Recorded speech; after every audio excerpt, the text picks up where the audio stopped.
Hola a todos, bienvenidos a una nueva edición de Un Café Conecta. En este caso estamos con Esteban Fernández Rico, que es el decano del Colegio de Ingenieros Industriales de Gijón, el COIAS y profesor titular de la Universidad de Oviedo. Esteban, ¿qué tal? Buenas tardes. Hola, buenas tardes, Juan, y muchas gracias por acordarte del colegio. Bueno, el Colegio de Ingenieros Industriales Sí, de Asturias, de los 21 colegios que somos en España, uno más, con 2.100 colegiados. Muchísimas gracias por acordarte de este colectivo tan importante. Claro, 2.100 colegiados que no supone que en Asturias haya solamente 2.100 ingenieros industriales. Hay muchísimos más, afortunadamente. claro. ¿Cómo os habéis adaptado? ¿Cómo se ha adaptado el COIAS al COVID? Al igual que las empresas, pues ha tenido impacto, ha tenido dificultades y reorganizaciones en los procedimientos y formas de trabajo. ¿Y cómo le ha afectado al colegio? Bueno, pues mira, como no podía ser de otra manera, el colegio se adaptó en una primera fase cerrando digamos, la utilización de los servicios del colegio de forma presencial, pero gestionando todo telemáticamente. En una fase posterior hicimos un mix de presencial y teletrabajo y posteriormente pues entramos ya en prácticamente una fase presencial poniendo en marcha todos los protocolos de seguridad y de salud que marca Sanidad y además tratando por todos los medios de buscar la máxima conciliación, porque algunas de las personas que trabajan en nuestro colegio pues tiene que atender a niños y eso lógicamente también lo contemplamos como una referencia a la hora de plantear, digamos, la gestión.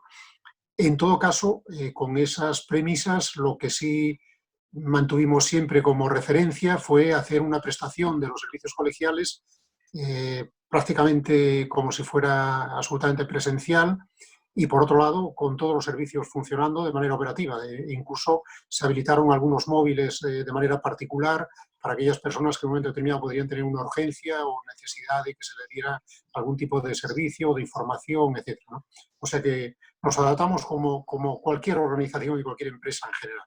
Claro, estupendo. Como Colegio de Ingenieros Industriales, como canalizador del colectivo de los ingenieros en industria, pues está en contacto y recoge muchos comentarios y muchas participaciones individuales de los profesionales, ¿no? ¿Cómo está afectando a las empresas industriales y a los ingenieros esta pandemia? Pues mira, la verdad es que nosotros tenemos una percepción regional, lógicamente, pero como estamos, lógicamente, como decíamos antes, dentro del grupo de los 21 colegios de ingenieros industriales a nivel nacional, bajo el paraguas, utilizando esta expresión, del Consejo General de Colegios de Ingenieros Industriales a nivel nacional, pues tenemos una información territorial y a la vez tenemos cierta información de traslado de otras autonomías o de otras regiones. La idea general es que la mayoría de nuestros colegiados y a la vez de las personas con las que tenemos un contacto más directo, observamos una diversidad de situaciones, situaciones que en un caso están vinculadas con ERTES, que tenemos esta situación en algunos colegiados de manera concreta, con riesgo de, digamos, de mantener el empleo o incluso en colegiados autónomos con dificultades para salir en un momento determinado.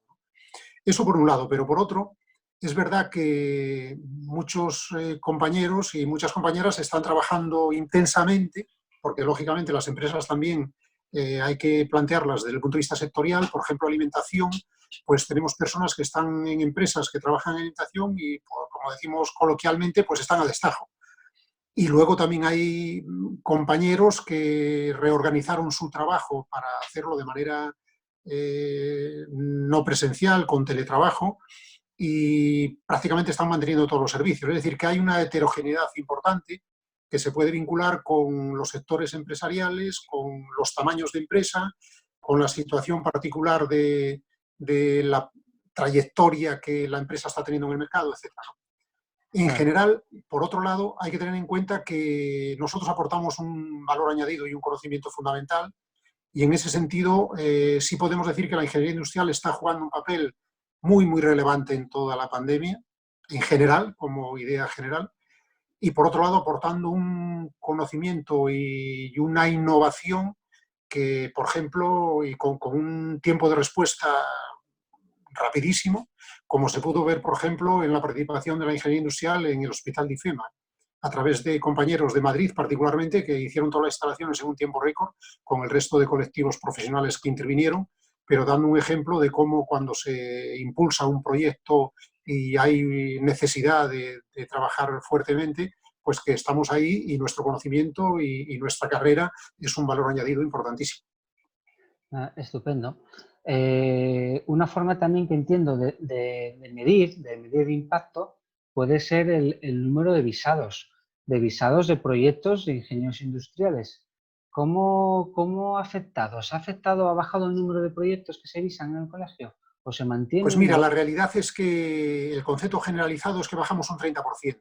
Podemos decir esto en términos de media y además es extrapolable a la situación, digamos, nacional, más o menos. Esto hay que decirlo con prudencia, porque luego, si se hace un análisis de segundo nivel y se entra ya por sectores, como acabamos de decir antes, pues no es homogéneo, ¿no? De hecho, el Consejo está recabando desde hace ya prácticamente 7, 8 semanas información de cómo van los visados en los colegios.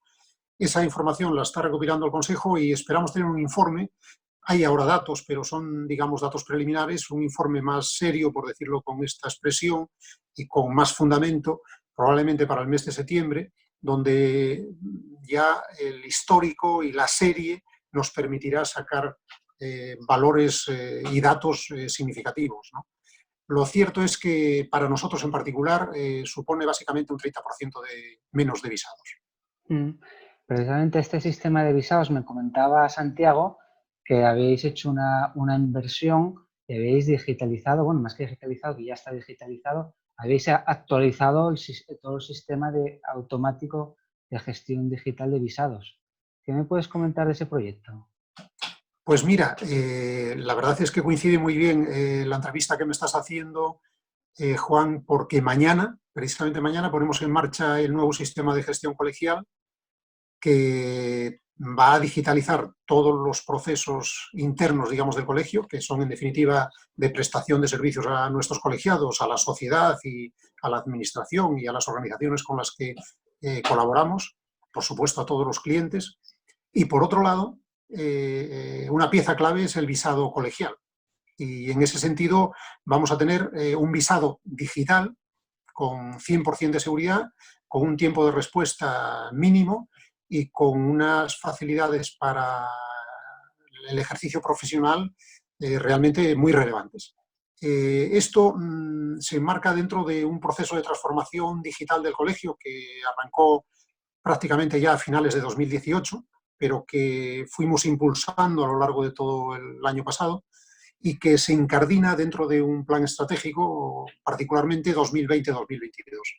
Ahí, además, estamos potenciando otra serie de actuaciones que, en definitiva, favorezcan la comunicación muy fluida con los colegiados. Por ejemplo, favoreciendo la formación en streaming, una plataforma de formación online, canalizando, en el caso de que tengamos prestación de servicios en internacionalización, determinadas líneas a nuestros colegiados, etcétera, etcétera. O sea que es una visión mucho más amplia que tiene como piedra angular la digitalización, como decía, de los procesos internos y particularmente el visado colegial. Estupendo. Me comentabas que tenéis medido aproximadamente un 30% de caída de visados este trimestre, bueno, o estas semanas de confinamiento de la población y de restricciones a la actividad empresarial. ¿Cuáles son las previsiones para el segundo semestre del año y para el 2021? Pues mira, si comparamos, como decíamos antes, el primer trimestre de este año en relación con el primer trimestre de 2019, como decíamos, hay un descenso del 30%. Pero yo creo que no podemos extrapolar eso en el sentido de que ese descenso se va a mantener, porque esto ya es una opinión recogida un poco del contexto general, a mí me parece que va a haber un cierto repunte y que de cara a final de año, si la pandemia no se prolonga excesivamente y no hay rebrotes, muchas de las actividades que quedaron paralizadas por, lógicamente, este efecto tan tremendo de la pandemia, se van a reactivar, desde mi punto de vista, con mucha rapidez, lo que podría permitir recuperar, digamos, un tiempo perdido y a la vez relanzar todos los proyectos que podían estar ya en ciernes o en fases de preproyecto, etcétera. Con lo cual, yo en ese sentido, para lo que podría ser el balance del año a 30 de diciembre, por expresarlo así, creo que puede ser favorable o relativamente bueno, por decirlo en estos términos. ¿Tú crees que estamos hablando de una crisis súbita y corta, de duración corta y recuperación relativamente rápida, como una V asimétrica o logo de Nike, que llaman algunos, y sobre todo hay previsión desde el Ejecutivo? ¿O estamos hablando de una crisis más larga y un efecto más de L y una recuperación más lenta y más a largo plazo? ¿Qué opinión tienes, Esteban? Casi con toda seguridad, dependiendo de los sectores, no sé si me oyes, Juan. Te oigo, sí, te he dejado de ver, pero Sí. te oigo. Bueno, entonces decía que, claro, aquí intervienen distintos factores, ¿no? Yo personalmente creo que no tiene por qué ser demasiado prolongada la situación, digamos, de relanzamiento.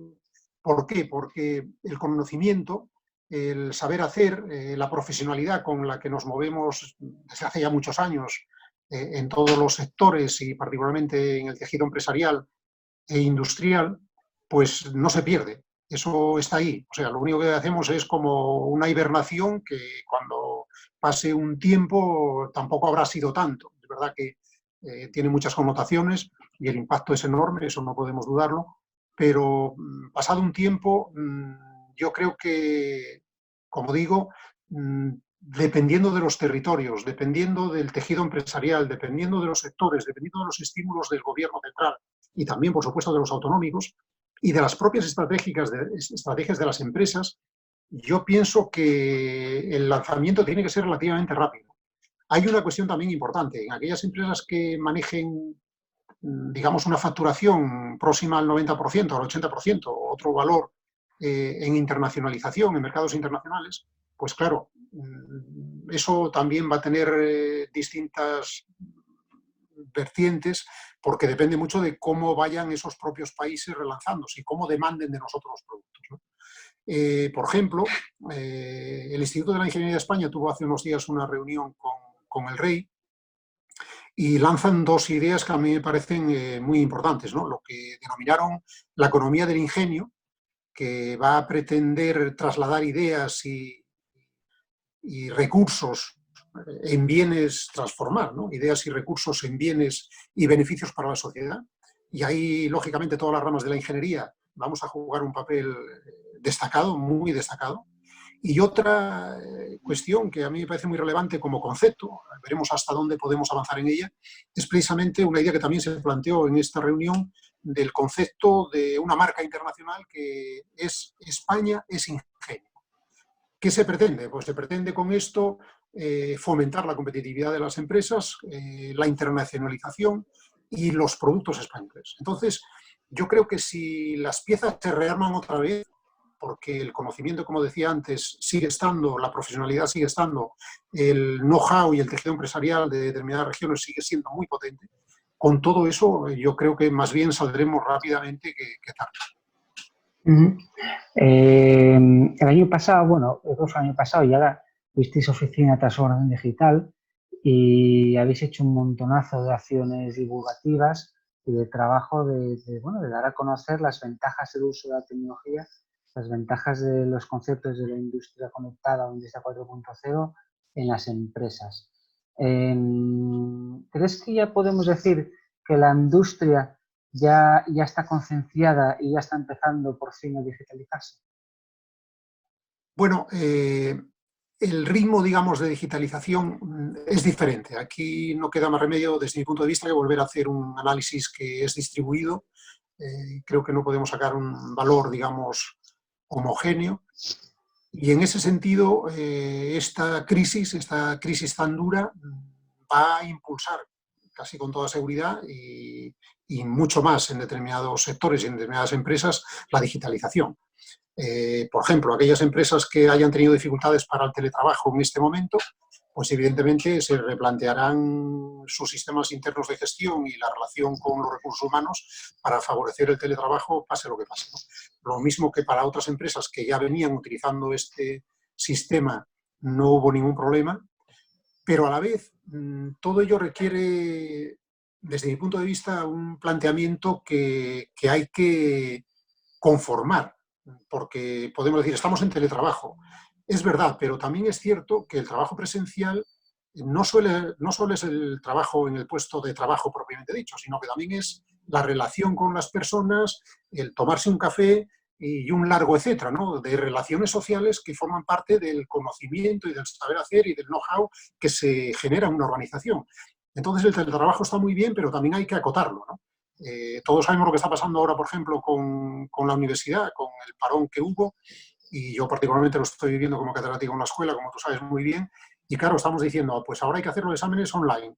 Pues bien, pero el sistema no está preparado para hacer los exámenes online y los mismos estudiantes no están preparados y los mismos profesores tampoco estamos preparados. Entonces ahora saldremos del paso, pero si esto se quiere plantear, no cabe duda de que tenemos que conformarlo, ¿no? Entonces, desde el punto de vista de la digitalización, yo creo que muchas empresas van a profundizar y analizar y plantear nuevas iniciativas y por ahí, sin duda, habrá un conjunto de oportunidades extraordinarias, ¿no? Nosotros, volviendo a la Oficina de Transformación Digital que tú mencionabas, pues tuvimos 67 jornadas de difusión a las que asistieron 1.242 personas exactamente, asistentes, y tuvimos 515 jornadas de apoyo, con lo cual, desde lo que implica la visión colegial y el hecho de que hayamos tenido el privilegio de contar en nuestras jornadas con personas, si me permites la palabra, muy variopintas, en el sentido de que representaban a sectores muy diversos, autónomos, pequeña empresa, pequeña y mediana empresa, etcétera, pues la verdad es que nos sentimos privilegiados porque creo que estamos tocando la tecla que nos permitirá avanzar con cierta rapidez en la digitalización. Y sin duda, todas estas personas que asistieron salen con una mentalidad distinta que, por otro lado, se refuerza ante esta crisis tan dura que tenemos, ¿no? Cuando hay una crisis de estas tan súbitas y baja tanto los ingresos, las empresas se descapitalizan, ¿no?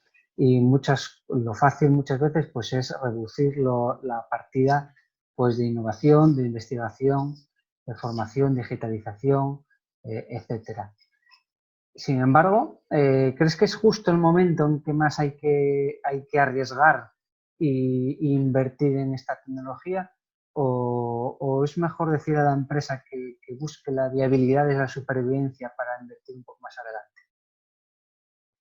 Pues mira, yo entiendo que haya empresas en este momento, y así está trasladándose prácticamente día a día en los medios, que estén muy preocupadas con la reducción de los costes.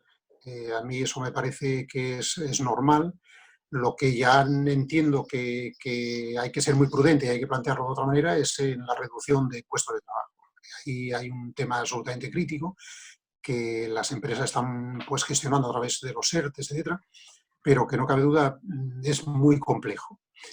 Desde el otro punto de vista, yo entiendo que aquí se está produciendo un toque de atención. Y ese toque de atención significa que las empresas tienen que reflexionar, las organizaciones en general, todas las organizaciones tenemos que reflexionar sobre cómo podemos apostar por un tiempo distinto. Y ese tiempo distinto va a significar probablemente mentalidades diferentes en las personas, capacidades de respuesta distintas, tiempos de respuesta mucho más ágiles y, en definitiva, una reorganización de los procesos que podríamos llamar, en términos más técnicos, una reingeniería de la propia organización, ¿no? Entonces yo creo que aquellas empresas o industrias que aprovechen esta sacudida, ¿no?, por decirlo así, para hacer una reingeniería hasta donde se considere, a mí me parece muy, muy importante. De alguna manera deberíamos aprender, lo que pasa que no sé si el modelo puede valer totalmente o solamente valdría una parte del modelo, es de la crisis de 2008. En 2008 se cortaron inmediatamente muchas iniciativas.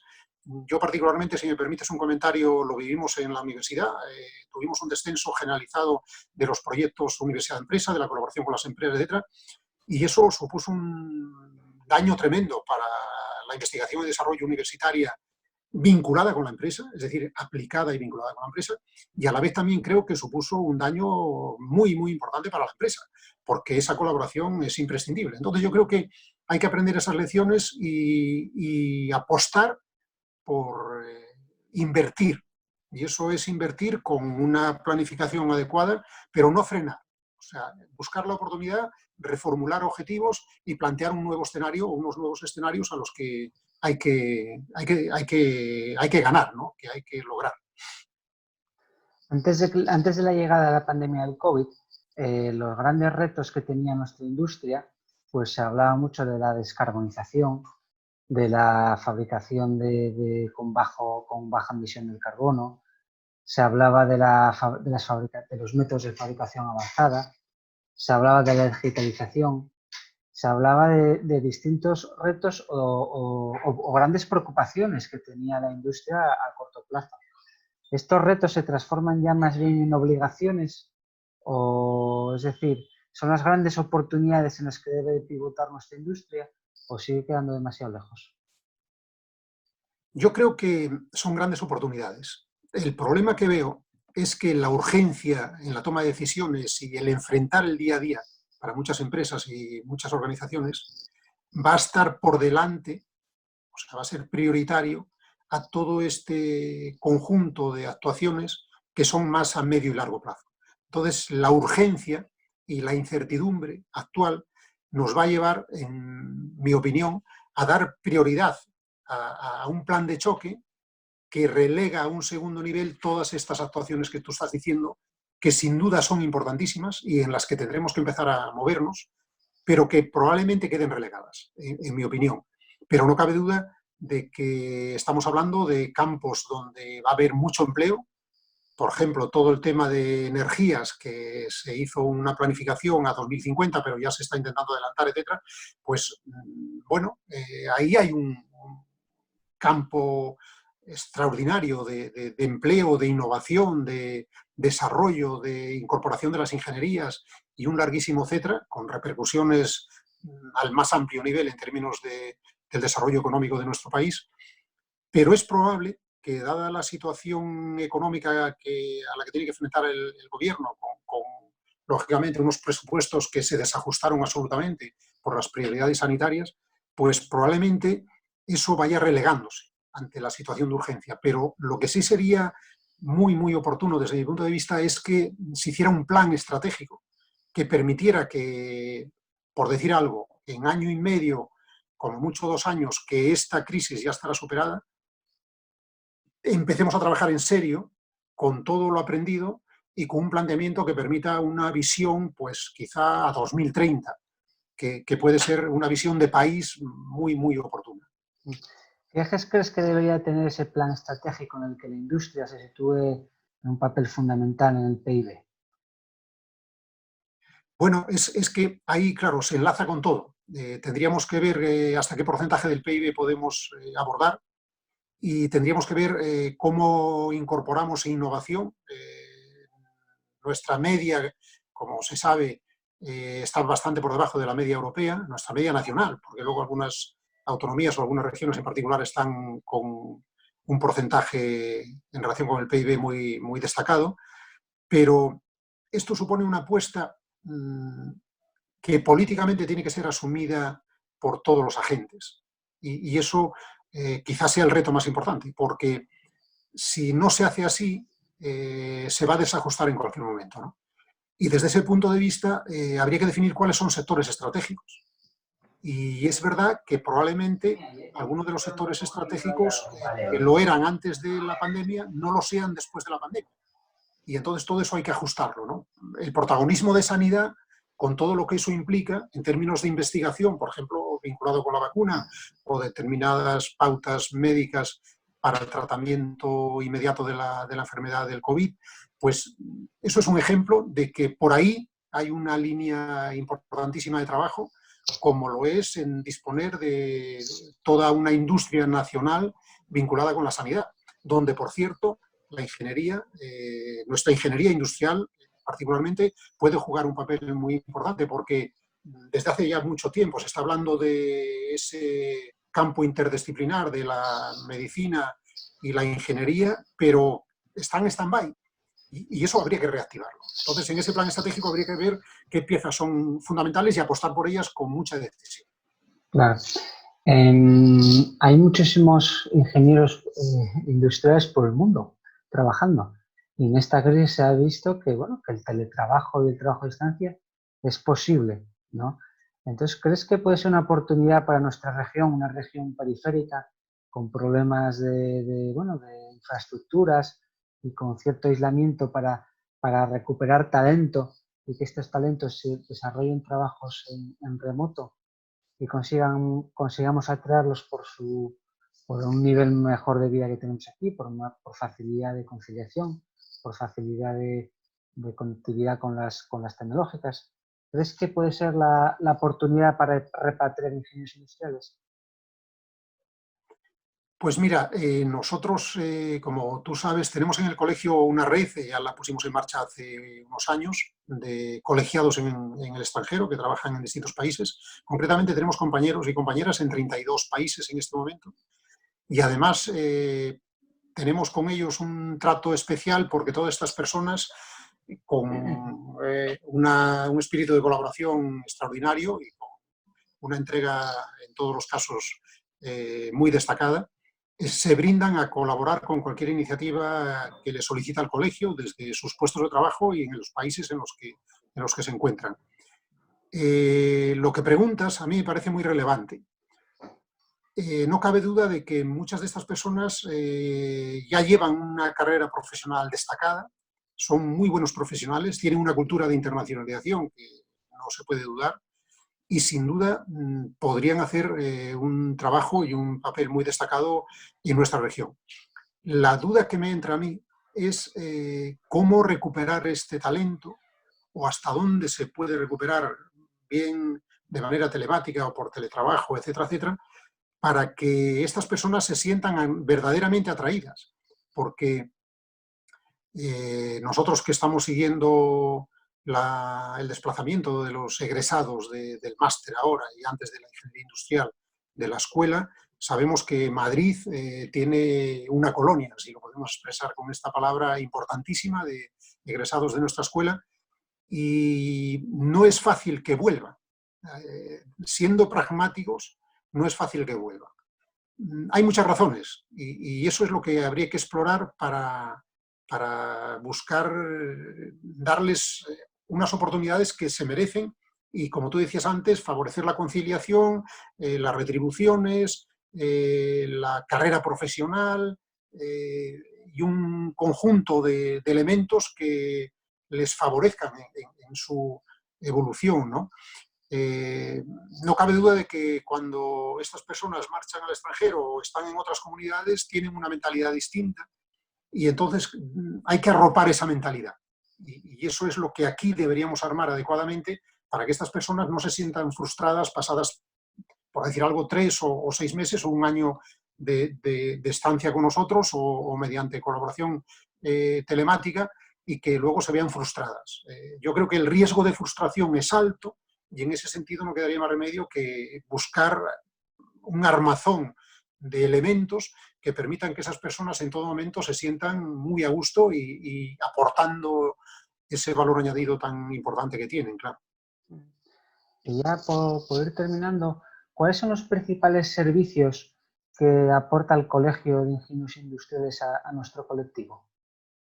Bueno, el colegio, como sabes, Juan, pues lleva muchas facetas, ¿no?, en términos de servicios colegiales, partiendo de lo que es la defensa de la profesión. La defensa de la profesión es elemento clave y vinculado con ello pues está, por ejemplo, la formación, para que se pueda hacer un desempeño profesional actualizado. Nosotros estamos continuamente con formación. De hecho, ahora en este tiempo en el que estamos potenció muchísimo la formación en streaming. La mayoría de los eventos que teníamos previsto, en muchos casos vinculados con la OTD, como mencionábamos antes, se dieron en streaming.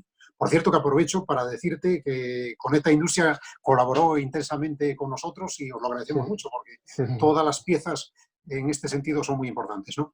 claro. Pero luego tenemos también el apoyo a la empleabilidad, por ejemplo, con los egresados, tenemos el apoyo desde el punto de vista jurídico y fiscal, tenemos todo lo que es el visado colegial, por supuesto, ayudas de distinto tipo. Ahora estábamos comentando que se pusieron en marcha ayudas para personas que podían estar en un ERTE, por ejemplo, en relación con las cuotas colegiales.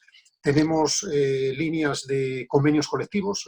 En este momento hay 70 y tantos, 80 convenios colectivos. Por cierto que el último, o el penúltimo, creo que el último, se firmó hace días con un laboratorio para poder hacer análisis clínicos a nuestro colectivo y a sus familiares en relación con el COVID, con unas tarifas lógicamente distintas.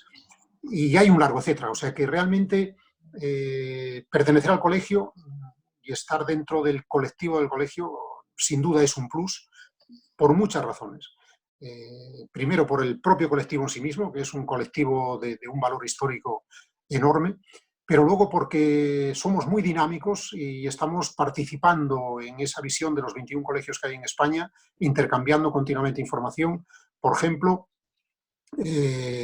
ahora con esta pandemia se puso en marcha una plataforma y un canal de comunicación y nosotros incorporamos en ese canal de comunicación todas las novedades que hay sobre el COVID, etcétera, etcétera. Con lo cual, en cuanto aparece un documento que marca las pautas en cualquier tipo de actuación profesional, automáticamente entra en ese canal para que todo el mundo esté con una información actualizada, por supuesto los decretos, etcétera, etcétera, ¿no?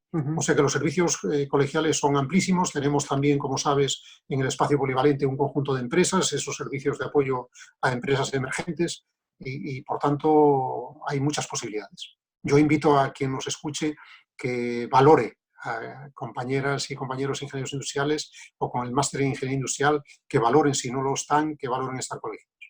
Claro. Bueno, que ya las has comentado por encima, que habéis dado ayudas específicas para los colegiados que se han visto afectados por esta situación, pero ¿qué medidas específicas hay para los que han perdido su empleo o están en un ERE?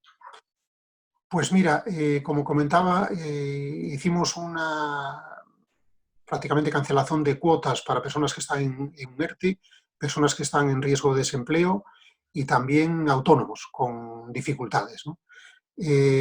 A la vez, planteamos, como comentaba antes, una intensificación de la formación en streaming, porque con esta situación, para muchas personas, el tener este tipo de formación, con webinar, por ejemplo, se montaron cursos rapidísimos para favorecer que muchas personas tenían más tiempo y podían dedicarse precisamente a la formación.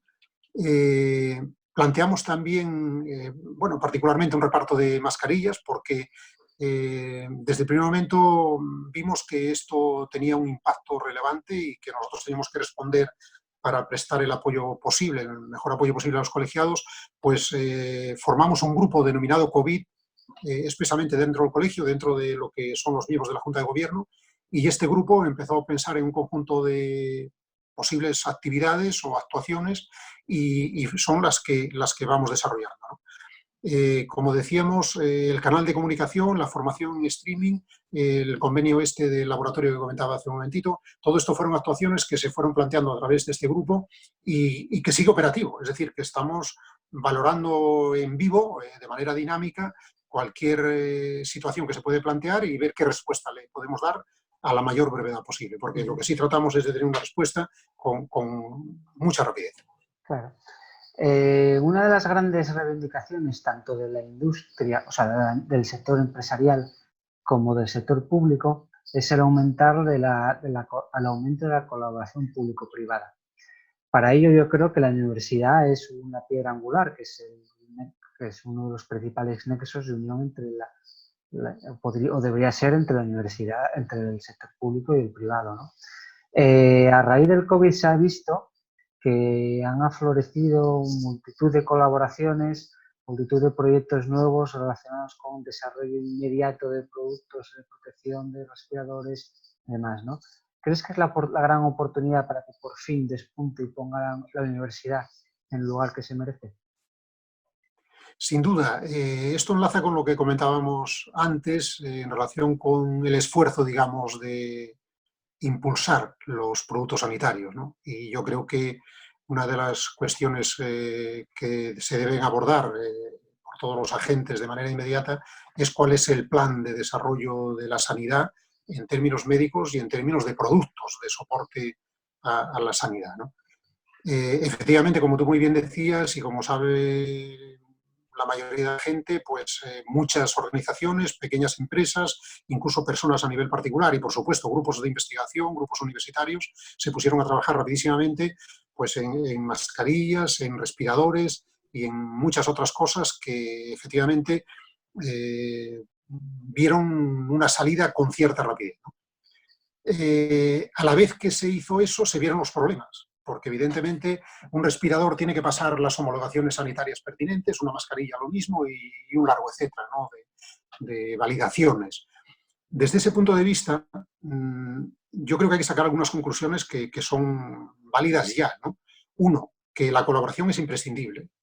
Dos, que hay conocimiento, porque incluso se vio que empresas de automóvil empezaron a trabajar en respiradores y en poco tiempo tenían respiradores operativos, ¿no? Por otro lado, ahí está todo el tema de la regulación. Claro, nosotros podemos ser ingeniosos, y voy a utilizar esta palabra para imaginar un producto o darle salida a un producto, pero no cabe duda de que si es un producto sanitario, ahí luego hay en paralelo todo un protocolo y un proceso de homologación que tiene que cumplirse, ¿no? Por eso digo que hay una serie de elementos que deberían especificarse, entiendo yo, en un documento de referencia por las partes interesadas y por los agentes involucrados para valorar qué tenemos que hacer para romper con la dependencia que se planteó en esta crisis, particularmente de China, teniendo en cuenta que el desabastecimiento generó un problema dramático y que España tiene capacidad para resolver eso. En un momento determinado, hace ya bastantes años, yo recuerdo que algunas empresas empezaron a trabajar en mobiliario clínico, mobiliario hospitalario, etcétera, etcétera, y se hicieron desarrollos extraordinarios. Y se sigue trabajando en todos los temas relacionados con biomecánica, etcétera. Y ahí la ingeniería industrial, particularmente, como decíamos antes, puede jugar un papel muy, muy relevante. En una palabra, la colaboración público-privada que tú decías, y particularmente universidad-empresa, etcétera, es un campo que ahora deberíamos reformular para sacar el máximo provecho posible. Y no cabe duda de que España puede liderar, no solamente para dar abastecimiento a nuestro país, sino a nivel internacional, particularmente en Europa y en el mundo. Podemos pensar, por ejemplo, en Iberoamérica, en las posibilidades que podríamos tener en los países iberoamericanos con productos españoles de primera calidad, por decirlo así, homologados con las máximas exigencias para desarrollar el apoyo sanitario correspondiente, por poner este campo de tantísima prioridad en este momento. Sin duda, la colaboración público-privada es fundamental, y de la universidad, de los grupos, etcétera, pero todo hay que armarlo adecuadamente, porque si no, se trabaja por libre, se hacen cosas, pero luego al final van quedando diluidas y, como decía, pues no se cumplen los protocolos, porque muchas personas dicen, bueno, voy a desarrollar esto, pero no tenemos la letra pequeña. Por ejemplo, yo sé que UNE, bueno, la normalización, como sabes muy bien, grupos determinados trabajaron en la homologación de mascarillas y en las pautas que debería cumplir desde el punto de vista normativo, ¿no? Todo eso hay que armonizarlo. Entonces, ahora se trabajó un poco a uña de caballo, como decimos coloquialmente, pero pasado el bache, por decirlo así, pues tendríamos que sentarnos en los comités correspondientes y con cierta tranquilidad poner todas las piezas encima de la mesa y armarlas, ¿no? Para que se sepa qué es normalización, qué es procesos de homologación, qué son sistemas de prototipo, etcétera, etcétera, ¿no? Bien, y ya como por finalizar, como catedrático de la Escuela Politécnica de Ingeniería, ¿los estudiantes, los recién titulados, salen bien preparados para lo que demandan las empresas? Bueno, yo creo que en general salen bien preparados, particularmente en nuestra escuela, está mal que lo diga, pero lo voy a decir, creo que salen muy bien preparados. y prueba de ello es que la incorporación en las empresas es rapidísima. Y bueno, ya hace muchos años, muchísimos años, que yo recuerdo un documento que hablaba de cómo la ingeniería industrial y en general otras carreras se desarrollaban en términos empresariales. Y recuerdo perfectamente una cita que decía en ese informe que los ingenieros industriales tardábamos como 7 meses en coger velocidad de crucero dentro de una empresa, pero que después nos disparábamos. Esto es básicamente la curva exponencial. O sea, al principio parece que no crece, pero de repente empieza a crecer y se dispara, ¿no? Entonces, en ese contexto, sin duda, nuestros titulados salen bien preparados, pero también hay que decir, porque esto es siempre controvertido, que esa preparación no es para resolver un problema concreto de una empresa, porque no podemos perder de vista que nuestra carrera es una carrera generalista y pluridisciplinar, con esos dos factores como elementos fundamentales de lo que es la potencialidad de la carrera y el valor que tiene la carrera. Entonces, si alguien pretende que haya un egresado o una egresada que cumple con no sé qué programa o con no sé con qué aplicación, pues seguramente no. Pero como le dejen 5 días para prepararse, al 6.º día ya estará en crecimiento exponencial. Y eso es lo importante. O sea, yo creo que eso es lo importante y sin duda, yo creo que la preparación es muy, muy buena, pero partiendo de la premisa de que luego también la empresa tiene que hacer un esfuerzo de formación, de preparación y de adaptación a lo que es el perfil particular de la plaza. Y no puedo, por menos de hacer una advertencia, claro. No se puede pagar menos de 1.000 euros a una persona que empieza a trabajar en esas condiciones. Porque, claro, también hay que decir, bueno, se le exigen muchas cosas a un determinado perfil, pero luego resulta que la retribución es mínima y lo que está saliendo ahora, espero que no se cumpla, es que los salarios pueden todavía bajar más, con lo cual, claro, si se pretende contratar a un titulado superior, máster en ingeniería, particularmente de ingeniería industrial, con un salario que es ridículo, pues evidentemente no puede ser. Entonces ahí también hay que buscar el equilibrio correspondiente para que estos egresados se sientan cómodos, digamos, en la organización, que vean su carrera profesional en los horizontes de crecimiento y que tengan un salario y una retribución que se acorde con una carrera que es muy meritoria, claro. Y ya lo prometo, es la última pregunta. ¿Cómo podemos hacer para que las chicas, las mujeres, incorporen su porcentaje de presencia en las carreras STEM y en las carreras de ingeniería industrial? Yo me acuerdo cuando estudié ingeniería industrial, pues las chicas eran, pues yo qué sé, un 25-30% del colectivo, ¿no? Veía las orlas antiguas y era un porcentaje aún mucho menor, ¿eh? ¿Cómo podemos hacer para que se equilibre y lleguemos a un 50-50, como es la representación en la sociedad? Pues mira, yo, Juan, en ese sentido, la verdad es que soy pesimista. Estamos estabilizados en torno a un 27, un 29% desde hace ya unos años, afortunadamente, por otro lado, pero no veo el crecimiento que nos pueda llevar, por ejemplo, del 30 al 40%. No lo veo. Y el 50% no lo veo de ninguna manera, ¿no? ¿Por qué? Pues hay muchas razones. Eso está muy estudiado y hay muchos factores. Probablemente el primer factor es que no hacemos atractiva la ingeniería para las mujeres.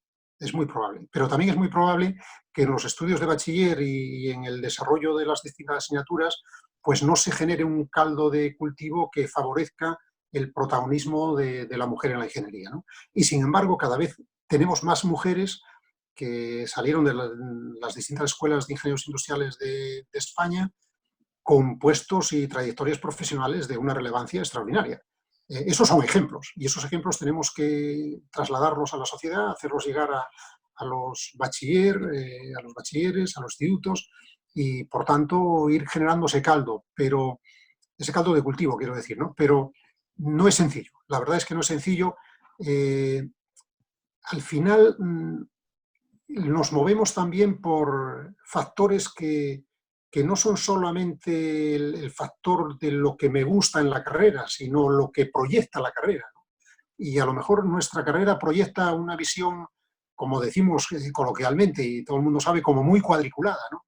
Y en ese sentido, pues nos falta como más creatividad o romper más los moldes, ¿no? Yo siempre pongo un ejemplo y que me disculpen otros compañeros de la universidad, ¿no? Pero creo que en la universidad a medida que vamos avanzando en una carrera tan exigente y tan disciplinada como es la de la ingeniería en general y la particular nuestra de la ingeniería industrial, vamos como poniendo orejeras, ¿no? A los estudiantes poco a poco les vamos poniendo orejeras y llega un punto que tienen las orejeras así, ¿no? Y casi no pueden ni moverse. Entonces, yo creo que eso es malo. O sea, de hecho, todo el mundo sabe que nuestra carrera tiene una serie de carencias que pueden ser de tipo humanístico, de una visión más creativa de las cosas, una visión más fronteriza con otras carreras, etcétera, etcétera. Si reformuláramos hasta donde se pueda, que aquí hay otro tema siempre complejo, ¿no? Que los planes de estudio, pero quizá no tanto el plan de estudio, sino la forma de presentar las asignaturas, enseñar los contenidos de las asignaturas y hacer partícipes a los estudiantes con otro enfoque, probablemente las carreras fueran más atractivas para las mujeres, porque pondríamos distintas piezas. Y, por decir algo, ¿por qué una persona que estudia ingeniería en algún momento de la carrera no puede tener varias sesiones sobre pintura, o sobre bellas artes, o sobre cualquier aspecto creativo que rompa? Y rompe entre comillas, porque, por ejemplo, eso puede estar muy relacionado con diseño industrial. O sea que al final siempre hay enlaces, ¿no? Queda mucho por hacer, queda mucho por hacer. Pues muchísimas gracias, Esteban, por tus minutos, por dedicarnos a Conecta Industria. Yo creo que ha sido una entrevista realmente muy buena. Hemos repasado temas sectoriales, hemos repasado temas del colectivo y de la universidad. Agradecerte la colaboración también con nosotros, la colaboración que hacéis y la labor que hacéis al sector. Y nada, que muchas gracias por todo. Pues nada, Juan, muchas gracias a ti por acordarte del colegio y realizar esta entrevista. Muchas gracias, como te decía antes, en un inciso a Conecta Industria por todo el apoyo que nos dedicasteis en el tema de la OTD, de la Oficina de Transformación Digital y la comunicación de las jornadas, etcétera. Y contar con nosotros, ya lo sabes, el colegio es vuestro, es de todos los colegiados y en la medida en que podamos incrementar y facilitar nuestra prestación de servicios y jugar ese papel protagonista que pretendemos en la sociedad desde la ingeniería industrial, pues por supuesto encantados. Muchísimas gracias.